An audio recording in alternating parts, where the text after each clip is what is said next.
Myles and Tiffany owned their printing shop business for 10 years before they bought their building. For a decade, they paid rent, built someone else's equity, and thought ownership was just out of reach. Then their landlord did something that changed everything. Well, it was fine until they doubled the rent.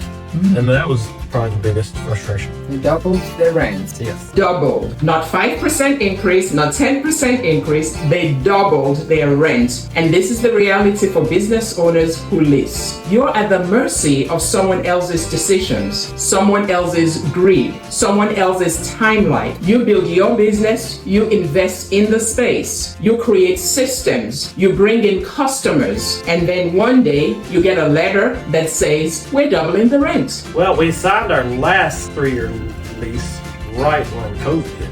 Numbers were down and it was not business as usual. They were locked into a 3-year commitment during COVID, one of the worst economic times for small businesses. No control, no options, just stuck. That's when they realized something critical. leasing is more risky than owning. I got stuck.